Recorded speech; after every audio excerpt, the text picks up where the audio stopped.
So our next speaker, and I'm very honored to have Ingrid here, is Ingrid Scheffer from Australia, who's going to tell us about the Australian DEE Natural History Study. Thank you, Ingrid.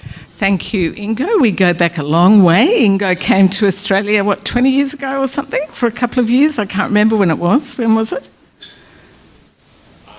18 years. 18 years ago for 2 years. So we go back a long way. Thank you very much. Thank you to the tech people. I did not break it. It broke itself. And it wouldn't work. It wouldn't use their own computer, but now they've got it all working, so they're wonderful. I'd like to congratulate Mike and Catherine on this meeting, which just gets bigger and better every year. And I think I'd like to thank Danielle for the opportunity to speak about our developmental and epileptic encephalopathy natural history study. And here are my disclosures. Now, you might wonder why I'm talking about developmental and epileptic encephalopathies, or DEEs, as we say, because it's a mouthful. And it's because really SYNGAP1 is a prototypic DEE. And not everyone has epilepsy, but many do. And so I just thought I'd focus the first probably third or so of the study of the talk on what do we mean by this complicated term, because lots of people still don't get it quite right. And you see two papers published in the last year. The bottom one is a full review of the topic. The second one came out this year, and we did this with Jackie French really for pharmaceutical companies so that they adopted a consistent definition of DEEs rather than everyone deciding what it is themselves and half the time missing the point. So that's why there's a big fuss. It is a complicated concept, and I'm going to walk us through it. This operational definition involves three main features. The first is that most individuals have frequent seizures and/or frequent epileptic activity on their EEG. And the point about this, and this is the key issue, is that this frequent seizure activity and/or epileptic activity on the EEG causes the child to slow in their development or regress, or both. And the third thing is that we can now find the etiology in most children and adults with DEEs. And we now know that the etiology also contributes to the child's developmental impairment. And as you know, the cause or the etiology may be structural, such as a brain malformation, but that in turn may have a genetic basis, and we know now that with more than 50% of children and adults with DEEs, they have a genetic basis. Now, I want to drill down on this term a bit more and tease it apart, and start with just the bit called epileptic encephalopathy. And here you see an identical twin, an Indian little girl, and she's having epileptic spasms. And she has the prototypic epileptic encephalopathy called infantile epileptic spasm syndrome. And it's associated with a classical EEG signature of hypsarrhythmia. And it's this very frequent epileptic activity that stops her interacting, smiling. She loses her head control. And she and her co-twin never got spasms, but she had a very abnormal EEG. We treated her, and they're both normal. And despite genome sequencing, and it's clearly genetic, both identical twins have it, we still don't know the cause. So in our 2017 classification of the epilepsies for the International League Against Epilepsy, we expanded the term to developmental and epileptic encephalopathy. And this is because we increasingly recognised, and SYNGAP1's a good example of that, that the etiology causes developmental impairment in its own right. In addition, you have the epileptic encephalopathy. And here the prototype would be Dravet syndrome due to a mutation in the alpha-1 subunit of a sodium channel. And here you see an older guy, a 27-year-old, and you can see how severe his crouch gait is. And this is part of Dravet syndrome and not due to the epileptic encephalopathy. So whilst SYNGAP1 and all these genes are rare diseases, by definition less than 1 in 2,000, overall DEEs are not that rare, affecting 1 in 591 children on an epidemiological study from New Zealand. And you can see here there are a whole group of well-established epilepsy syndromes within the DEEs. An important point is that there are patients that have a DEE that do not fit neatly into a syndrome. But you can see here infantile epileptic spasm syndrome, Dravet syndrome, Lennox-Gastaut, and their likely etiologies as shown by the icons. And what about the incidence of these syndromes? Out of our epidemiological study, we found that Dravet syndrome was 5 per 100,000 children. It's a tenth as frequent as infantile epileptic spasm syndrome, and of course quite a few Syngapians, I hope I'm allowed to say that here, that's Danielle's phrase, quite a few Syngapians have epilepsy with myoclonic atonic seizures. And the genomic landscape of the DEEs has exploded. So in our review back in 2016, there were 60 genes. We now have more than 950 genes that lead to these disorders.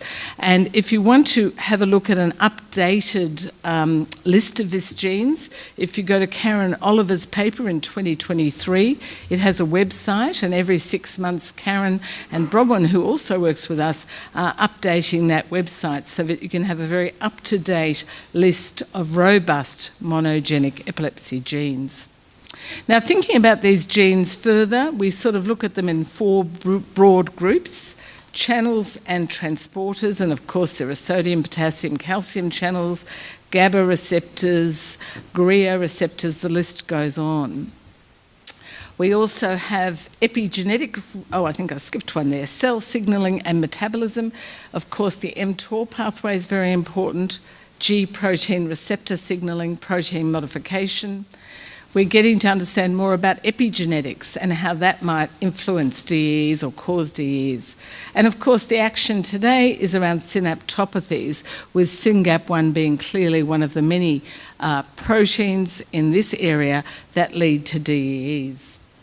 So with that as background, I wanted to highlight why you've heard so much already about natural history studies from Germany and the US, and why they matter so much. And we really need to understand the natural history of each genetic disorder. It's no good to say DEEs, because 950 genes, 950 diseases or more. So you need to understand each genetic disease and map it out through the lifespan.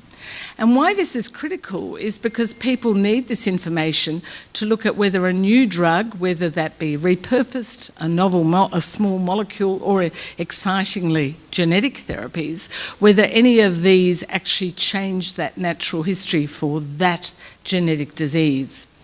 It also is important, and I think we have to think about our policy makers and funders around health economics. If we know how much it costs to care for a child or an adult with SYNGAP1, and then comes a new treatment, then you can look at that treatment and convince your funders that it is worth using that treatment. And we can then establish national standards of care for wherever we may live. Also very important to think about the psychosocial impacts both for the patient and their family. So just to illustrate how a natural history study can help the sorts of pictures you might get, this is from about 30 years of work on Dravet syndrome, and just mapping out different morbidities across the lifespan. And you can see here that about 96% of individuals have intellectual disability, over 40% severe, 20% moderate, 20% mild. If you think about sleep, we find sleep problems in 75% of Dravet patients, and I know it's a really big issue for SYNGAP1 as well. Autism spectrum disorder occurs in 40% of individuals, and I should say that the nature of those sleep problems changes with age, so we need to drill down and identify what they are, because that will affect our treatment. Behavioural problems are a really big thing, and typically they are at their worst in adolescence, as with typical individuals, but again this can become the biggest issue for families, and I know many of the families here will relate to that. The crouch gait that I showed you can also occur in Syngapians. And finally, the mortality risk in Dravet syndrome is very confronting. It's 17% by 20 years of age, with more than half dying of sudden sudden unexpected death in epilepsy, but they can also die of cerebral edema after status epilepticus and, of course, accidental causes. So this is important to get this sort of picture through the lifespan, and here is how it can be useful. And this is a precision therapy. It's an enzyme replacement therapy, so it's not a genetic therapy. And it's for a disease called Batten's disease or CLN2 disease. And you can see here they introduced this precision enzyme replacement therapy, solipinase alpha, and you can see the patients on it, and you can see the natural history. This was a fatal disease, and children are no longer dying with this disease, but what is concerning is that their development is still going down, and they are at risk of visual failure and blindness. So we're not there yet, but this is an example of where a natural history can be very important. So I just wanted to turn to our genetic basis of epilepsy research program. Like all my colleagues, we're keen to recruit anybody from anywhere. So please think about it. But I do think it's important if you're in several studies that we all know that we're talking about the same individual. So we have more than 16,000 individuals with epilepsy, plus about 8,000 family members. We have a lot with DEEs, and we have, at last count, 65 children and adults with SYNGAP1. And SYNGAP1 and I go back a long way. We were involved with Heather Mefford and Gemma Carville in identifying that SYNGAP1 caused an epileptic encephalopathy back in 2013. The intellectual disability gurus had already discovered it, and that's why one of the reasons we went looking there, but there were other reasons as well. And then we took this work, which I think had 5 or 6 patients with it, and we expanded that to a phenotypic study back in 2019, led by a very talented Dutch medical student at the time, Danique Vlaskamp. So our natural history study involves many aspects, a bit like the colleagues that you've heard from today, with psychosocial science, neuropsychology, genetics, and my colleague Michael Hildebrand's here today, a molecular geneticist, important bioinformatics. Natural history, of course, is the focus from my point of view, as well as precision therapies and trials and health economics. And we have an annual meeting of our DEE program.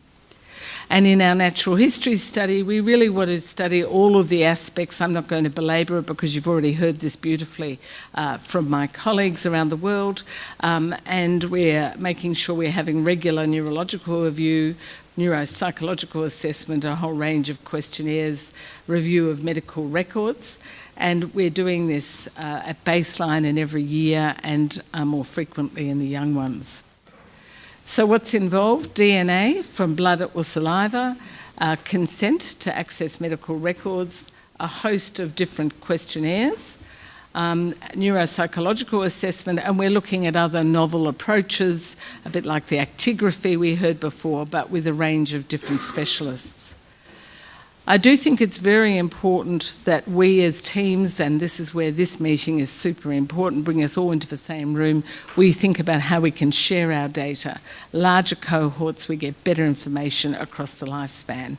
And we need to be able to share with community organisations, SYNGAP groups, but for that we have to be very, very careful about confidentiality, and so we need to share at the group level.